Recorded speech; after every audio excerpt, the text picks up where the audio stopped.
Hey, what's going on everybody? It's your bro, hope you're doing well, and in this video I'm going to explain variables in C#, so sit back, relax, and enjoy the show.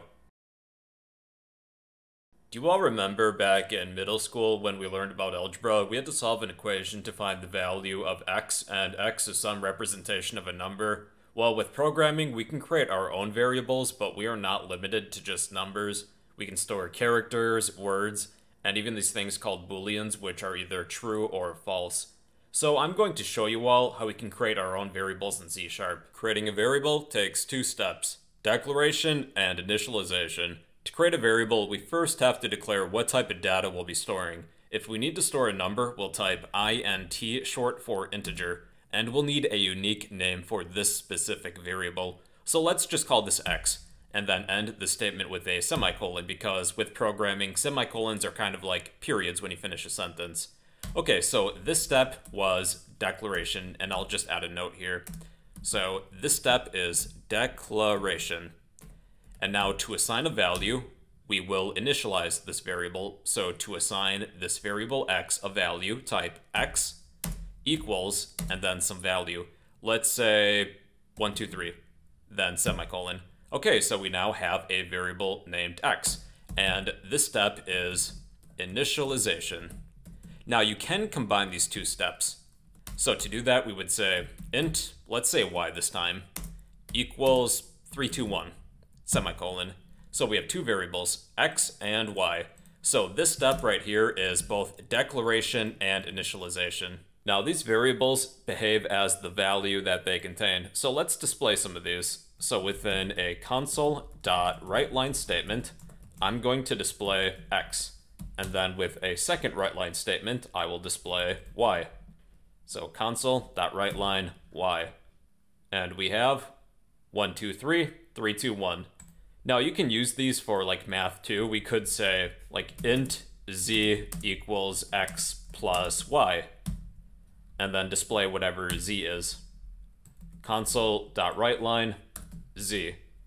And the result is 444.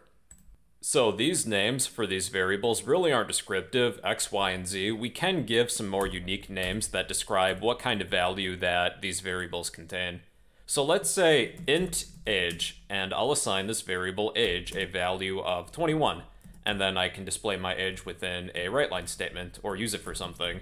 So let's say Console.WriteLine, and then I can display a message along with my age. So let's say your age is, so this part is within quotes. To display the value of my age, I will add plus age. Make sure age is not within quotes, because then we're printing a string literal and not the value contained within age. So this should display your age is 21. So there's more data types than just int. This time, let's use a double. A double is really just a decimal number. It's like a floating point number, but with more precision. There are floats in C#, but I don't really think they're that important for beginners. So with a double, we can store a decimal number, and int only stores a whole integer. So if I try to display like 21.5 and then display it, this is what happens. So we'll run into a build error. So with int, we can only store whole integers, but with a double, we can store something that includes a decimal. So let's say we have double height, and I'll assign this a perfectly average height of 300.5 centimeters, I guess. And now since this variable is initialized, we can use it for something. We can change the value, or we can use it within a message. So let's use Console.WriteLine, and I'll display my height within some sort of message. Let's say your height is space plus height plus another string. Let's say cm. 4 centimeters. Then let's try it. Okay, your age is 21. Your height is 300.5 centimeters. So a double variable can store a decimal number. Unlike with integers, they only store whole numbers. Now the next data type is Boolean, and to declare a Boolean variable, we type bool, then a variable name. So Booleans can only store true or false. So this might be good if you need something that only has like two options, like a light switch, it's on or it's off. If somebody's online, that could be true. If they're offline, that's false. Or maybe somebody is alive. Let's say bool alive, either true or false. But the last time I checked, I am alive, so I'm going to say that is true. And then we can use this Boolean variable for something. So let's use this within a Console.WriteLine statement. Console.WriteLine. And what should we say? Are you alive? Plus alive. Are you alive? That is true. So if I change this to false, this would display, are you alive? That is false. So that is a Boolean variable. It's only true or false. So for practice, I'll encourage you to try and type something besides true or false, like the word pizza. We can't shove a whole pizza into a Boolean variable. It can only be true or false. So let's change that back. Okay, the next data type is char. It's a character, a single character. What about symbol? Char symbol, and we need to place this within single quotes. So let's say our character is the @, and then let's display it.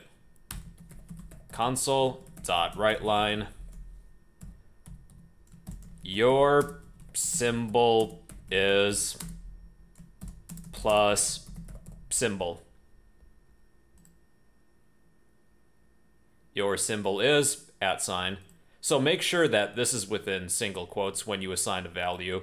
So with chars, we can only assign a single character. If I attempted to add like a different symbol too, well, this wouldn't work then. See, we're getting an error here. So that's where strings come in. With a string, we can store a series of characters.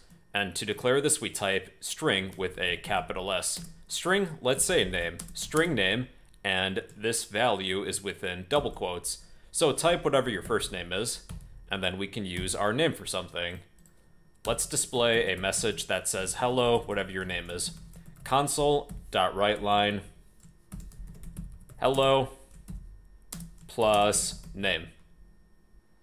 Okay, hello bro, your age is 21, your height is 300.5 centimeters. Are you alive? False, your symbol is @.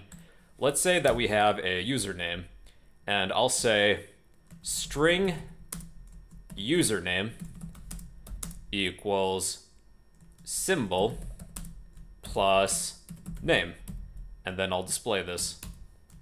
Console.WriteLine. Your username is :space quotes plus username, whatever you typed here. Okay, your username is @bro. Those are variables. They're containers for values, but you can store more than just numbers. You can store Boolean values, characters, and strings. And a string is a series of characters. So if you would like a copy of this code, I will post this to the comment section down below. And well, those are variables in C#.